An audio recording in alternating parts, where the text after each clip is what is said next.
Hey guys, we made it to another Friday, or as we like to say in the Tech Degenerates Discord, what is it? It's Friday, Sailor. Congratulations. We need that GIF. It hasn't been posted I, yet today. I am so happy that that's the new standard as opposed to Rebecca Black that it used to be. So Yes, big improvement. Yep. yes, how are you guys doing? Man, it feels like we just did this yesterday. I don't know how it's been 7 days since this last one. Like it's flying by. Yes, time is flying, and I don't know about you guys. Another one of those weeks I could use an extra day. Like I'm kind of excited it's Friday, but I have a lot left to cram into a few hours. Yeah, no, that's very much the same. I've been on the road this week, but got to have some good discussions with friends Kyle Spooner and Dustin Bullander and several others. So busy week, but it's good. Um, Cubs are up, so I'm not ashamed to wear their gear right now. So all is right Yeah, in the Cubs world. are looking good. Mets are I mean, looking good. baseball's good and all, but it's hockey playoffs, which come on guys, it's hockey playoffs. So the Avalanche are down 2-1, so I mean they hopefully they turn it around against the Stars. I mean, to me, anything like south of Oklahoma that has a hockey team, they should just be immediately disqualified. Like I know the Florida Panthers are the favorites, but they don't even have ice there unless they're going to Disney on Ice. It's not fair that they get to be an ice powerhouse. They need to be like Arizona. They're doing it right. They suck at hockey, but they're fun. Okay. That's what should happen with all of those southern states. Leave the hockey for the northern part of the United States to have fun in. I mean, poor Minnesota. Yeah. Come on. If any team is going to break the Minnesota sports curse, it has to be the Wild, and they're up 2-1 over the Knights. So hockey playoffs, I love hockey, and hockey playoffs is some of the best times of the year. I will say the Stars are looking good though. Yeah, well, they need to stop it, okay?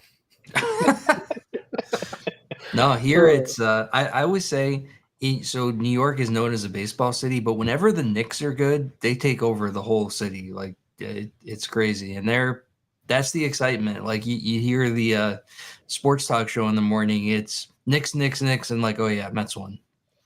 You guys have like the Islanders and the Rangers too. I mean, come on. They're not in the playoffs though, so Yeah. I'm telling you, you should have I hope gone. the Rangers lose every game from now till eternity. all right. Well, we have a guest this week. Let's bring him in. Hey everyone. The one and only Mr. Dave Alton. How are you today, Hey. sir? I don't know. Am I the only? Technically, I'm not because my dad's Dave Alton too. So, yeah. So I'm not the really one and only. I'm not the one and only. Thanks so for there's having no me Highlander on, moment. Probably not. Well, Dave, how have you been? I've been good. I can't complain. I mean, I can complain, but nobody's gonna listen to that or want to really. So, how about you? No argument here. Doing good, Josh. I'll let you. Sorry. Yeah, no, you're good. Dave, do you want to give a quick introduction for anybody who might not know who you are? Oh, doesn't everybody know me? I mean, come on. We operate off of that assumption, just in case. So I'm Dave Alton. I run or help to run an MSP here in Southern California. Pretty involved in a lot of the communities you all are in. I help out on some of the Trustmark working groups, and last year I was the chair for the Global Cybersecurity Task Force at GTIA. Cool. So he sends a lot of email in my direction. Yeah, yep.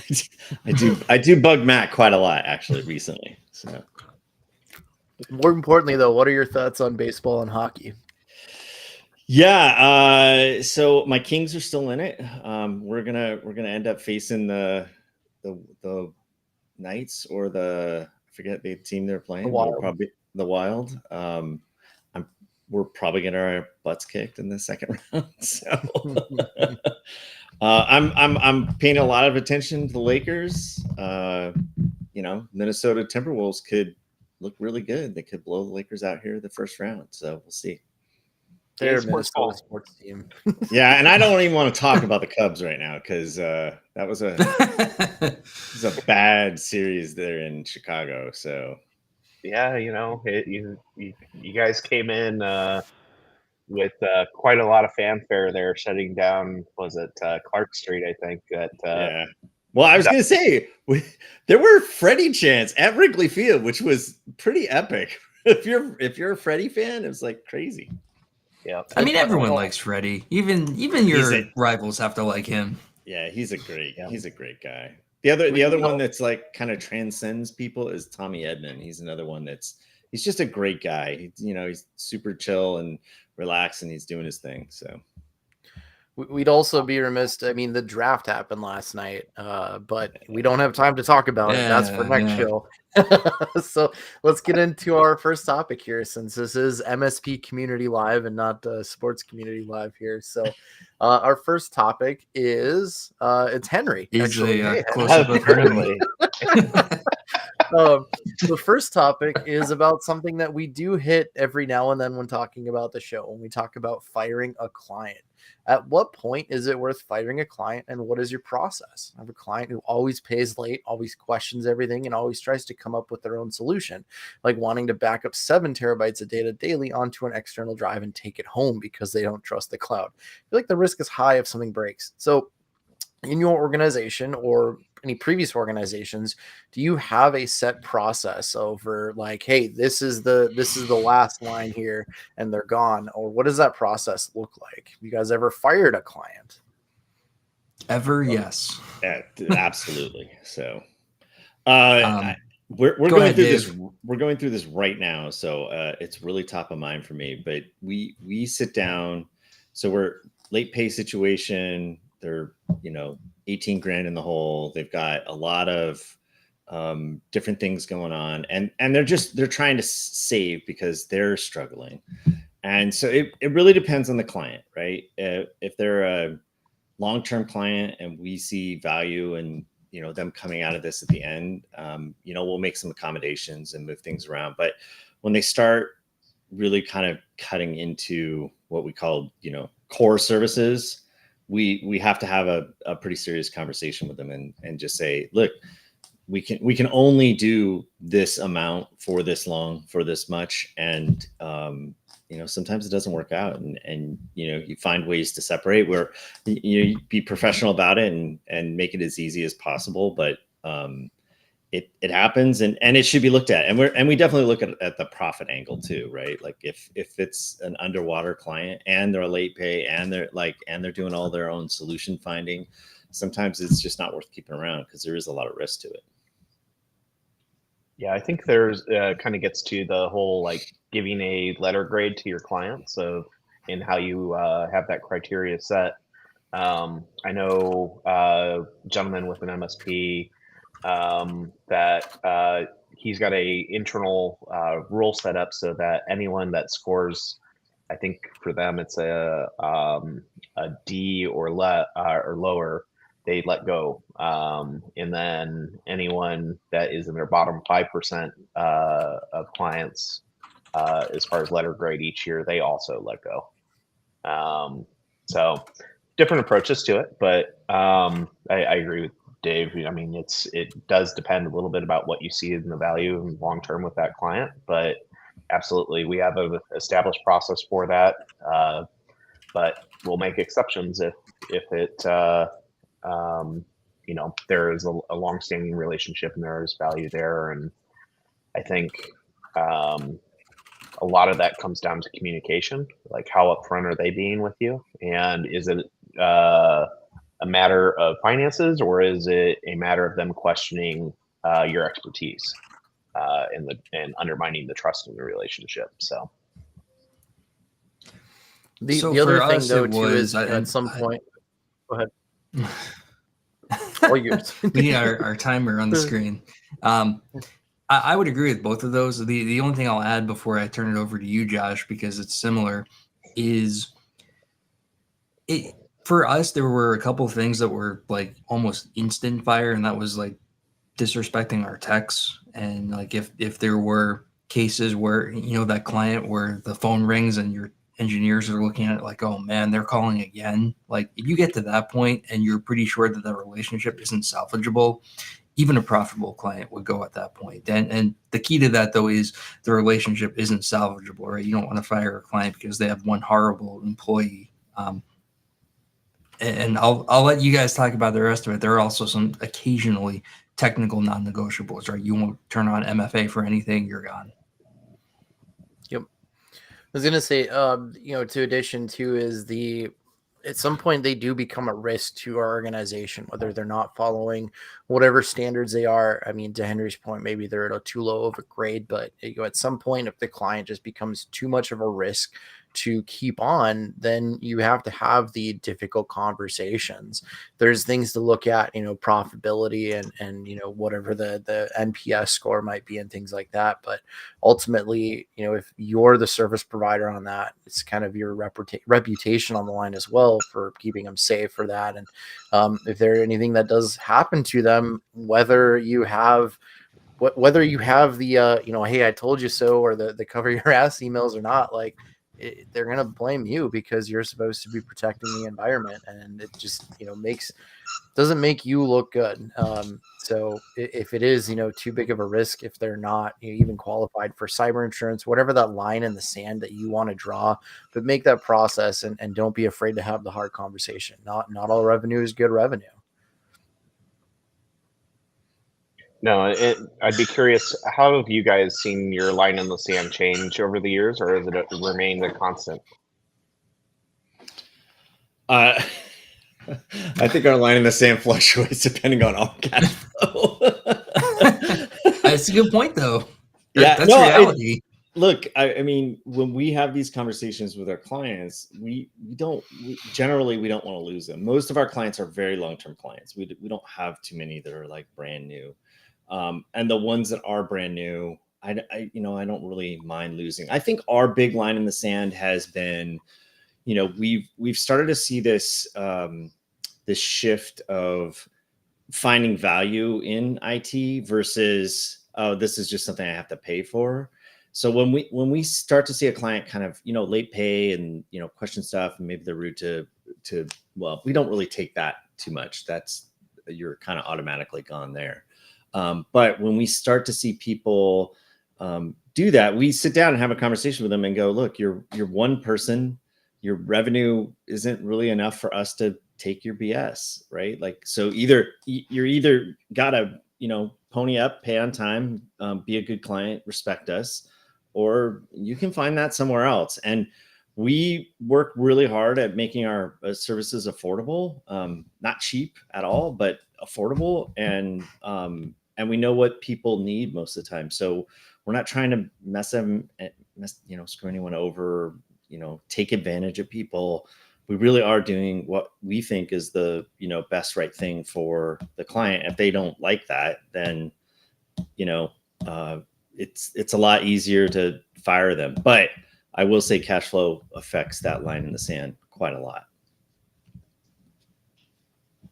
Yeah, firing a client does does come from a privileged base, because at some point, especially when you're first starting out, then you do need kind of any revenue and any cash flow that you can get. But it does become a point where you can't grow, or it's affecting profitability, it's affecting efficiency to have one of those bad clients, and you do have to let them go. But speaking about small MSPs, we can go ahead and go to the next story, where these might be the type of people that do need all of that revenue, and they're wondering, should they be open about being one person, or should they say my team and I? Do you think it makes a difference when they're just starting out and working with the clients, if they just say, hey, it's me or my team? What do you guys think on this topic? I mean, if you say that, you're going to get found out eventually and look bad. Like, I think it's as simple as that. I'm a big believer in not sugarcoating or whatever idiom you want to use for that. If it's just you, say it's just you, because that looks a lot better than saying my team and I, and then saying, oh, I'm the only one in the office when the phone goes to voicemail all the time, right? Like, you can't lie to clients. Like, just don't do it in general. Well, what if you do the fake it till you make it? I'm picturing the Better Call Saul where he answers as like his receptionist. And then have you seen? Are you familiar with the show, Matt? Yes. Yeah. You know, what if you do that? You have to put on a It wig works while you until do it doesn't. Yeah, that's true. I do think it's look. I struggle with this because if you're set up right, if you're set up right as a solo shop, you do have a team probably, right? You've got some kind of outsourced cybersecurity services. You probably have some contractors that are helping you out. So I think if you're really a solo guy and you're trying to do this on your own, I wouldn't lie about like it's just me. But if you've got I don't know, ConnectWise is the kind of your back end, that is your team, right? It doesn't necessarily mean it's people you hired, but they are the people that do work for you. So I think it's a fine line. I think it's okay to say team if you really do have others helping you in whatever capacity that is. But if you're a solo guy and you're doing break fix and you're just coming in, you're wiring a network, and you say me and my team, like, I don't know, that just feels disingenuous. Yeah, I think the way we approached it as when I started out is I used we as a statement when talking with clients, but I was also very upfront of like, hey, it's me and I've got contractors and a network of resources that I can call on as I built out. But from a marketing message, it was always a we instead of I. So really goes back to the age old, it depends, if you can pull it off and depending on how transparent that you want to be. But yeah, if you do have a team of contractors or an outsourced, MDR or something you're working with, and technically you do have a team behind you. So nothing really wrong with that. But we're going to go ahead and cut this one short because the next one could get pretty long here. And as soon as I saw this story, I was like, yep, this is going on the show. This is incredible. Using status fields correctly in your PSA or ERP or ITSM. Now, this is a long scroll, so I'm going to paraphrase here. Many MSPs overload statuses in their systems by using them to track things like ownership, priority, timing, etc. This often leads to confusion, messy automations, inconsistent reporting. Instead, statuses should reflect only when something is in its life cycle, nothing more. A streamlined universal status framework brings clarity, reduces noise, and makes automation reports more reliable. Keep statuses simple, distinct, and life cycle focused is the advice that this person's posting. But how easy is that? I mean, how is this a problem in your guys' MSPs or something that you've had to deal with? Anything you want to talk about? And get the soapboxes out. Like, this is your moment here. So we'll start with Henry. Yeah, so I would say early on, yes, it was an issue for us until we started, kind of buying into the whole ITIL side of things, and that kind of changed how we approached it. I do think that we,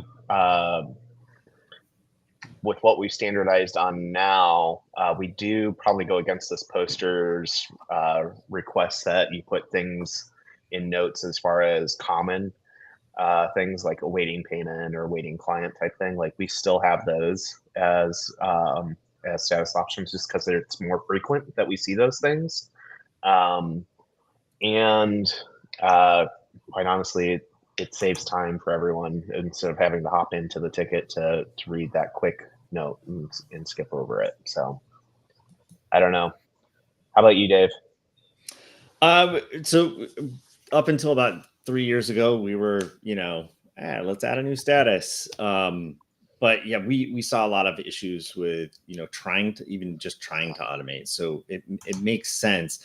I really think this one goes back to, it depends. I think larger organizations probably need more statuses, right? Like because there's more people and there's more departments and there's more buckets to put things. Sometimes a status can really save a ton of time if I know exactly where it's at without having to read the whole ticket, right? Oh, I don't, as the CTO, I don't need to really pay attention to that ticket because it's in a, you know, awaiting, you know, vendor parts or something like that.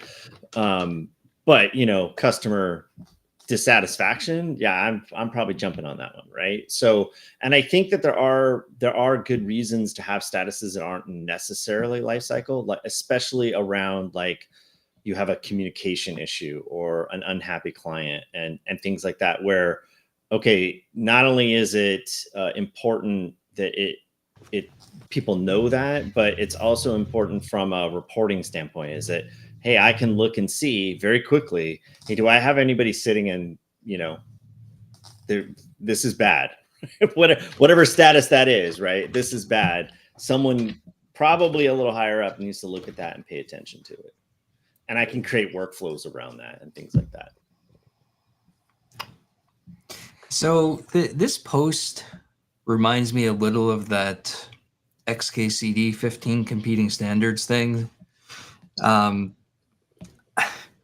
I think with statuses, it's like many other things in our organizations that the most important aspect of it is just to have a cohesive organizational plan for how you're going to use them and stick with it. Personally, I don't think there's one right way. I have seen a lot of organizations do different things with statuses, and some of them worked. So, oh, Henry is supporting our Dunkin' sponsor. Yeah, sorry. I need my coffee today. No, all good. It's one of those things that just putting some thought into what you're going to use them for. Are you putting updates in notes? Are you using statuses to indicate things? What is the workflow like? Just planning all of that out is more important than what the specific statuses are, in my opinion. It's like many things. We're just having some kind of plan and organization around this trumps the specific, like, what are they and do they match what I have in my org versus your org? Just taking the time to figure that out, I think is much more important. And I've seen, you know, organizations with tons and tons of like super detailed statuses, or ones that have almost identical ones to that post, and nobody uses them, or they, you know, end up using like types and subtypes for what statuses should, and like that's where the issue is. I think this poster may be putting a little too much thought into what specifically the statuses need to be, and maybe not. And he didn't say he wasn't, but if you're spending this much time on the statuses, just make sure that you're also spending time on organizational buy-in. I have found that to be more important. Yeah, getting a tech to change status is a challenge. Well, like Henry said, we're also an ITIL organization, so you know, statuses and things like that follow the life cycle of the ticket. But even when you're just starting out, I mean, following the KISS method, you know, keep it simple, silly or stupid or whatever you want to have that last SB. But I mean, you could do something as simple as new in progress, waiting, schedule complete. Bam, 5. That's all you need. You're good to go. That covers everything, and then from there, build out. But, you know, just like when it comes to cybersecurity, you know, following an operations framework can be helpful when determining this. Also getting your feedback on like, hey, what are we missing? What do you wish we had in here? What do you use? And then doing continuous improvement on that. So let's say you build it out and now you have 5 with 10 sub statuses, or maybe you have, you know, 10 with all these sub statuses. Do a report. Which ones aren't being used? You know, let's get rid of the ones that aren't being used. Which ones can be combined to make it simpler? So, you know, it's not a set and forget. You know, you have to work on the business or in the business at some point whenever you get the chance, when you're not fighting all of the fires from the clients.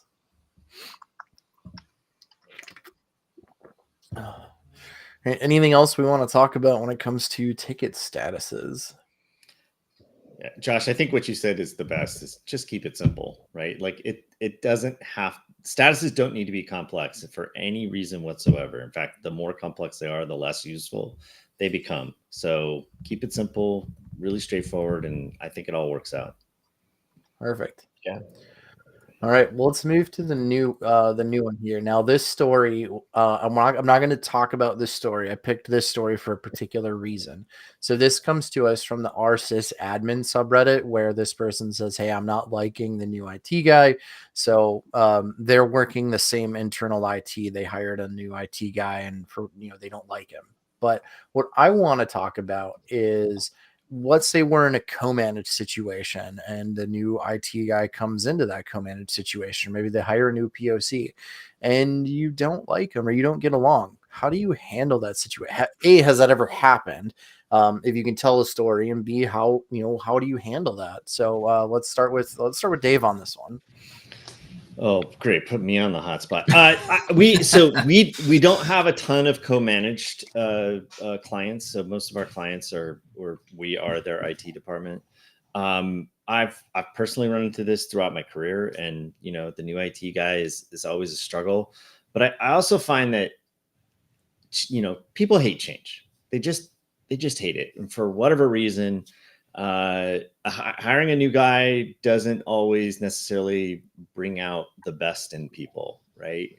There's always some contention behind it. There's always like, oh, that's my playground, don't mess with it. And I think just being more open to people in general and trying to find ways to connect with them, a lot of that just goes away. Now, that's not to say there isn't bad. It happens, right? But if I'm the trusted advisor and I'm in a co-managed situation, I'm probably going to the IT director or the CEO or whomever it is and saying, hey, these are some of the criteria that we look for in our IT people, and we're not seeing this so much in your new IT person. Can we help level him up? Can we skill him up? Can we work with him to make him into the IT guy that you guys need? We definitely would take more that type of approach than, oh, let's go throw this guy under the bus and get him out of here, because oftentimes it's really the change that we're more worried about than the actual person.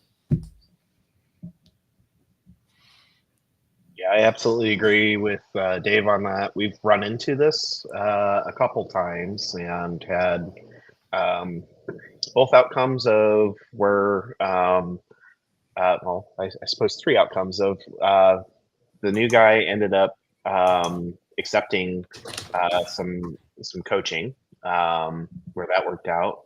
We've had the new guy fire us, and we've had the company fire the new IT guy. So it kind of depends, and I think it draws some importance around maintaining good relationships with the client beyond just a single point of failure. So for us, ensuring that we've got good discussions and all the decision makers when we are doing our TBRs with them, and maintaining that communication with them so that they know the reasoning behind a lot of the things that we want to do.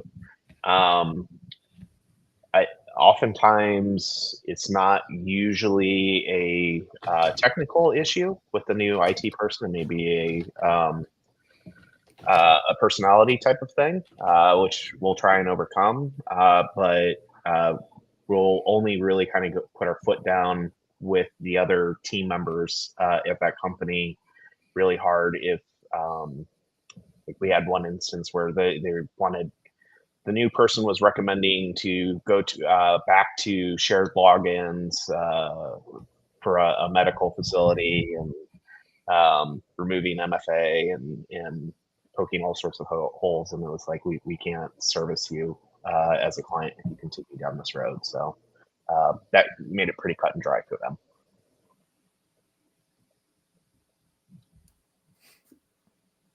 Nope, Matt, you're muted. I was trying to not have my typing pick up, and so muted. So similar to Dave, we didn't have that much co-managed. We did have some, and frequently the relationship would start off a little rocky. And for us, it always seemed to be some type of like initial, we needed to prove ourselves and they needed to prove themselves. Like it was really just an ego thing right at the beginning. And once we worked together for a few weeks to a few months, and it became clear of two things. One, both us and the IT person had some clue what they were doing, and two, that it really was a collaborative, not antagonistic. Like we weren't in there to try and get them fired, and vice versa.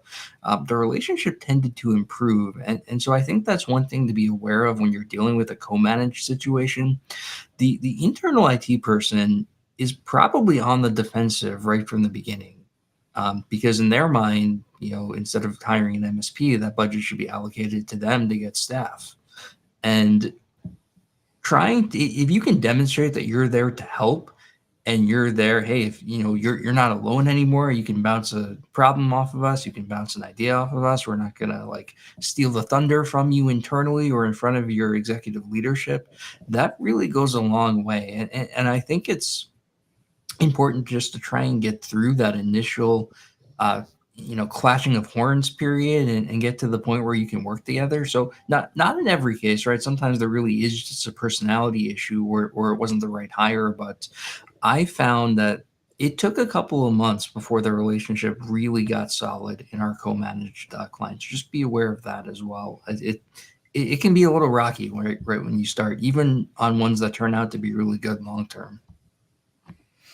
Yeah, I think we've seen it really does all say it Go all ahead. comes down to communication.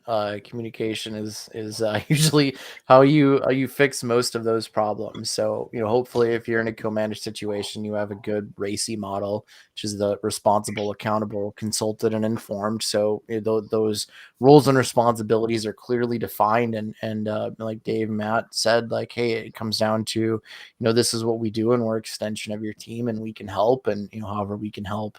But to Henry's point too, like if there are security risks with them, just like we talked about when firing a client, you can't be afraid to have hard conversations with them. I think what Dave said about, hey, like we're in your corner, maybe we can help train them up and collaborate and work with them is absolutely a great thing, because you're really going to sour the relationship. It's the same thing as if you come in pitching and your sales pitch is to bash other MSPs.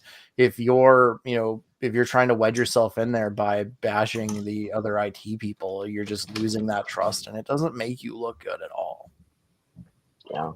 I'm less concerned about a new IT guy coming in than I am a new CFO or a new CEO being appointed. That's harder to overcome, I think, in my mindset. Yep. Yeah, I also think that there's a misconception around what MSPs bring to the table, and a new CFO that comes in, he's trying to prove himself by, oh, let me see how much savings I can. Oh, look, there's this $6,000 a month that we're spending with these guys. Like, we can hire somebody for $6,000. I'm like, yeah, you can hire one person for $6,000 a month, but can you hire a team of 10? And do they have the expertise and things like that? So there is some education that needs to happen when you see those new executives come on and they want to make a name for themselves. Yeah. All right. Well, let's go ahead and hit switch topics here to this next one, and this is something that we definitely are aware of in the MSP world here. Maybe we're the person that this is talking about. So, employee self-inflicted burnout. This comes to us from the IT manager subreddit, and the synopsis here is this guy is an IT manager, and he has a really good employee, and he was the only one, but now they hired 3 people who are great, but they're just green. They're not experienced and things like that. And the issue though is that one employee, he just he cares too much. They're burning the candle at both ends. They're treating everything like an emergency, staying late, coming in early. We've had conversations saying, hey, you need to pace yourself. Like there's no pressure. You're doing a great job. Not everything is immediate attention. but then they I even tell them to go home, but they push back because they don't want to let users down. They don't want to have everything crumble. And then today when they posted this, that person actually had a meltdown, overwhelmed by the volume work and feeling like they can't keep up. So has this been you where you're doing a self-inflicted burnout? And if you were this manager over the staff, what are you telling this employee? Yeah, it's definitely been me. Yeah, I think we've all done that. I think one of the most important things you can do as a manager on this is it's easy to say not everything is an emergency. You don't have to, go save the world. But you have to demonstrate that if you do the job you're supposed to, like not reward being Superman too much. And it's very easy to say, hey, don't stay late, but by the way, that was awesome that you took care of all these fires and emergencies and clients are happy or awesome, right? Everyone else is going to see that and say, hey, the way to get ahead is to stay and work all night. And it becomes this self-fulfilling thing where that leads to positive reinforcement. And next thing you know, your whole team is burned out. I've seen some organizations to the point of like making the employee go home, right? And say, you have to stop working.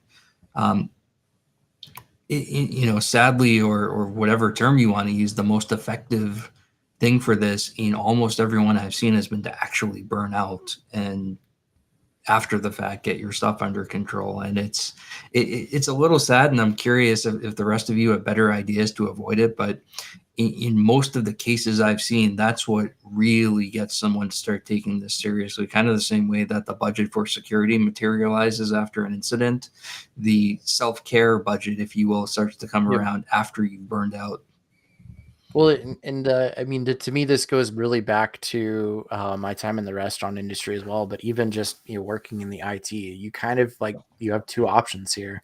Is you can lock the door and you're the manager said, hey, I'm telling you to go home early, but then he gets pushed back. Like, don't make it an optional. Like, you will go home. Like I'm going to disable your account. And what was funny is like I had a manager do that because this is me. Like I've gotten better at it as I go, but like I just I want to be available. I don't like letting people down and things like that. And I literally had a manager who's like, you are like going for 2 days. Like, we got this. I'm disabling your account so you can't even log in. Like, go. And it helps. But the other side too, to Matt's point, is like you crank the stove up and I mean they realize the burnout, get them to they get to the point because some people just they need that, and then let them know that you're there and obviously you take whatever time they need, but maybe they do need to reach that breaking point, unfortunately, before changes make. Yeah, great question, Begley. That's I think cuts into whether or not this is an issue with the employee or an issue with the support that they have. Yeah, I think the one way that this is, I don't want to say fixed it because it took time to fix, but I had an employee that was very good, great at their job, did fantastic work. We were in a crunch time. And he was definitely burning the candle at both ends. And he was someone that needed a, heart-to-heart talk, but not at work. So I said, hey, you're done for the day. Come on, we're going to get food. We're going to go have a meal, just you and me. And I sat him down and I said, look, you can, don't get me wrong.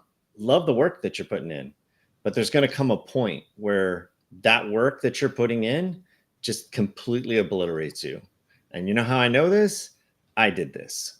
So I'm, and it's going to obliterate you. And then your career and everything's going to be off kilter for a while until you get this like imbalance.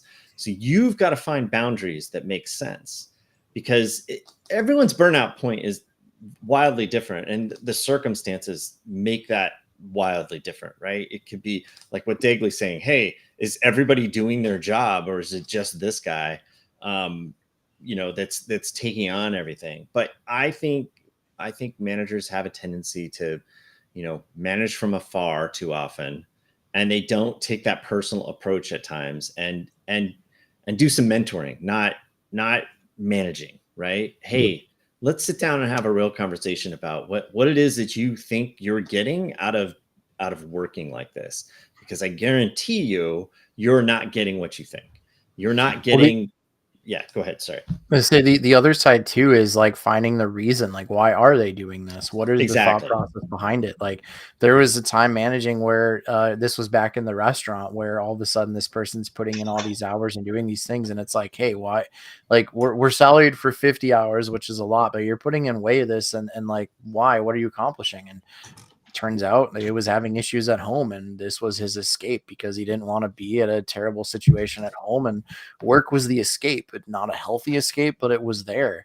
But right. The other thing too, based off of this is like, is there a lack of trust? Like how can we build trust in the team so you're comfortable with delegating some of these things? But like you said, having those personal conversations and the mentorship and finding the root of why they're doing this, or maybe they don't realize they're doing it.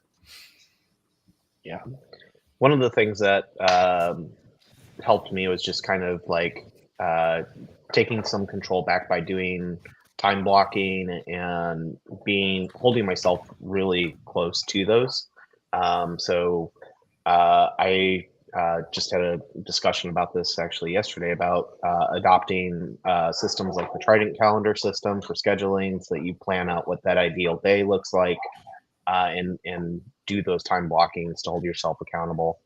The other thing is taking back control over your notifications. So like I stopped wearing a smartwatch just because I was so tired of being beholden or feeling beholden every time a new message came in one way or another. And I think there's a lot to be said for people approaching their burnout to take a look at those types of things to kind of at least gain some sanity back. Yeah, and I would say that burnout is most often self-inflicted, right? It's the mind saying, "Oh, I have to do this. I have to do this. I have to do this."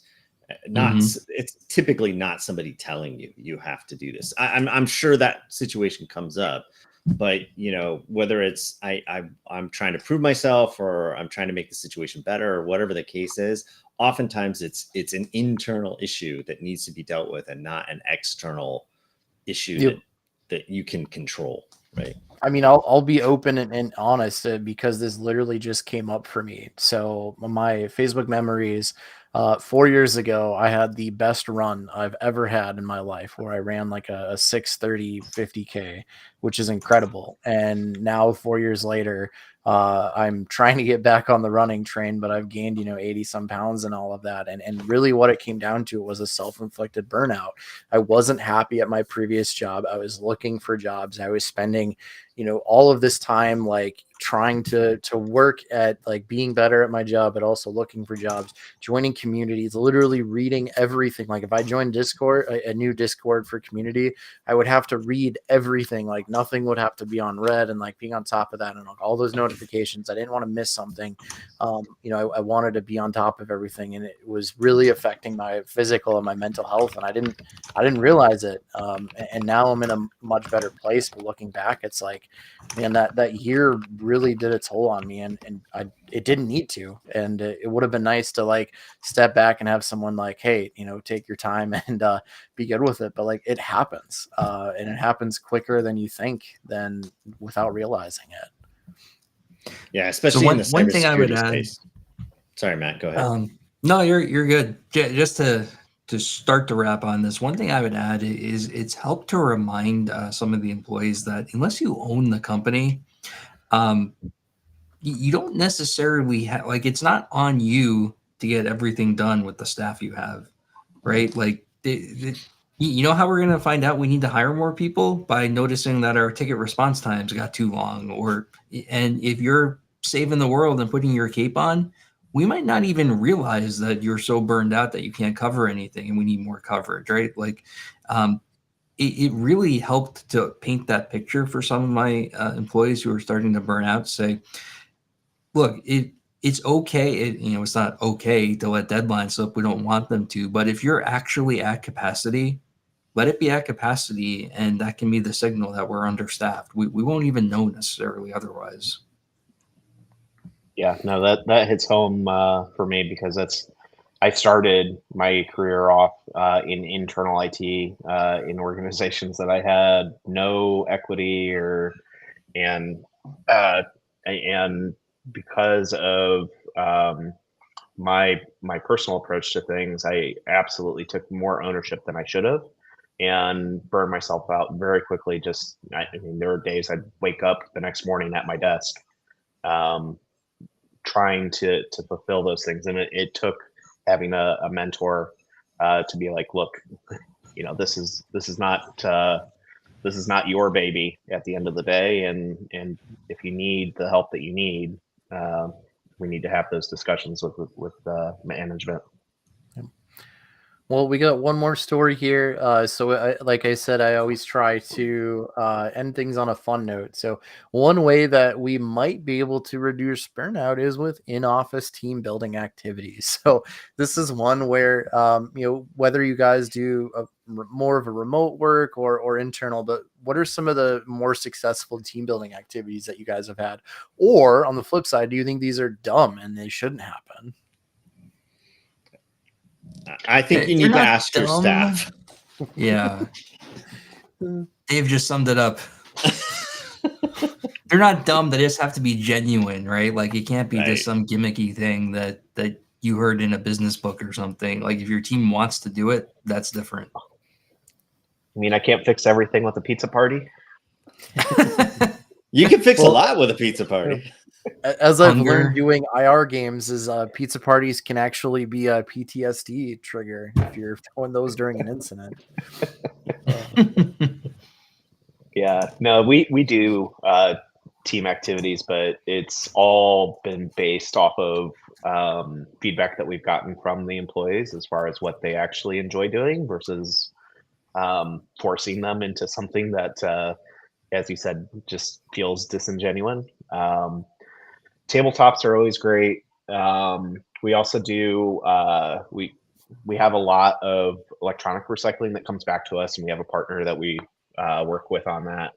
But we're kind of a mediary for a lot of that equipment. So once a year, we do a office space day where everyone gets to break out a bat and a golf club and have at some equipment. So things like that I think can be fun, but it's got to be something that you have buy-in on. Yeah, Henry, you should check those OSHA rules. Yeah, I always make sure our insurance is paid up before that.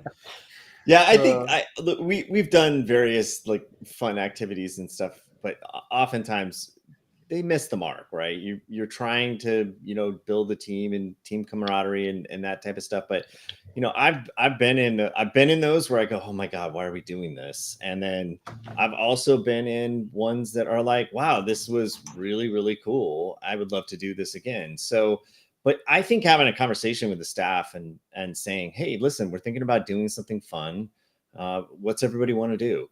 Because if you do this in a vacuum and then you oftentimes end up with results that 7 of your staff is like, yeah, that was the stupidest thing ever. Like, why would we do that? So I think you have to plan it out with information that is going to make it successful. Absolutely. But I do think that they're important to have. So like my MSP, I would say 60 to 70% are in the Southern California region and the rest of us are remote. And we try very hard. Culture is very important to our company. And we do, weekly lunch and learns and, our daily stand-ups and focus recognition. And then there's a lot that goes into it. But there's nothing that's as powerful as just getting together. I mean, last year we had, we flew out quite a few of the employees and just had a parking lot party, or we had like supper with the individual teams. And I've been working with these people for a year and a half at this point, and I, got closer to them in those 2 days than we have in a remote environment. So getting some sort of face to face is, I think, incredibly powerful, even if it's as simple as going out to a steak dinner one night, or having some sort of just kind of get together. But there's many cool things, like what are your employees like? Is it just like a video game party? Is it a hard drive shooting range day, or a rage room, or something like that? Obviously that's going to depend on your organization, but some even will do it during work hours because some of their employees don't want to give up their nights and weekends to spend more time at work. But find what works to you. But I think it is important to have those icebreakers and team building exercises. It does raise that camaraderie and that culture. What's the your favorite thing that you guys have ever done as far as like a team building or team activity? I would say that I've done a lot, but back in the call center days, the funnest thing we did, and this was like super hot for like 5 minutes, but there's these remote control sharks that float in the air. So it's like a nylon balloon shark. And we made this obstacle course, and we basically just took turns like racing to see who could get the best time in racing this like remote controlled air shark through the obstacle course. And it was a blast to just cheer on and talk shit to your coworkers and things like that. I mean, I've done a lot, but that stands out to me as like the most unique and fun thing I've been a part of. That's awesome. I think my favorite was I was at a pretty large insurance company, and the CEO, the COO, and the CFO served everybody hot fudge sundaes, and they were scooping ice cream, and people were having a blast and just laughing about like, oh, look at them, and that people were spraying people with whipped cream. It was fun. It was a lot of fun. It's sometimes it's the simple things, right? You don't have to be elaborate or complex. It's really just simple connections is all you're trying to get. Yeah. Matt? I always liked going to sports events, probably because I'm a sports fan, but we would occasionally go to a minor league baseball stadium right near our old office. That was a lot of fun. Seemed to work well. Back when we were small, we could do things like take the whole company out to a restaurant without having to like rent the place out. That was fun too. Or when a new employee joined, we'd all go out to lunch together. Those kind of things seem to work better for us than some kind of like grandiose team building thing. Yeah, all right. Well, go ahead. Around. Oh yeah, I guess we're up on time. Sorry. Yeah, real quick, finish it up, and then we'll do our plugs, and we'll get on out of here because I'm sure we're all busy. Yep. Nope. Sorry. I was just gonna say that one of my favorite ones that we did was around the Taste of Chicago, taking everyone off for the afternoon and going up there and letting people pick some of the food that I tried, and some of the conversations around that. So appreciate that. All right, let's wrap. I have no plugs, so you can save time there. All right, let's bring up the wall of plugs here, and we'll go through them real quick. I know going on right now, just off the top of my head, we have day 3 of Rejection Con. Please check that out if you haven't already. It's 100% free to join. If you do want to donate, 100% of the proceeds go to the Rural Tech Fund, and there's some incredible speakers there. So we have MSP GeekCon coming up in a few weeks here in May. There's an MSP show in London that Henry's going to be speaking at. And then after that, one that Matt has no idea about. So I'll let him know. It's IT Nation Secure, where I will actually be speaking as well at that. And that was a joke. Matt I should probably go to that.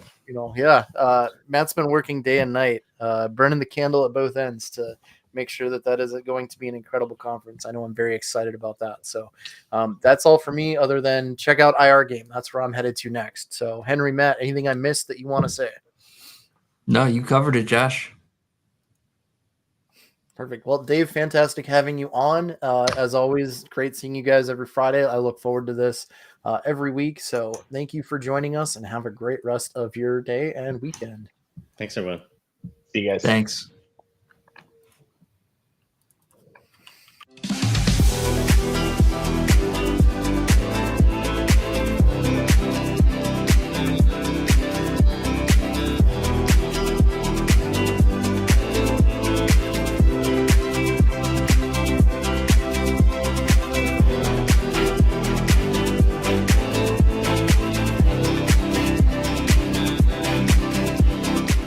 This has been a broadcast of the MSP Media Network.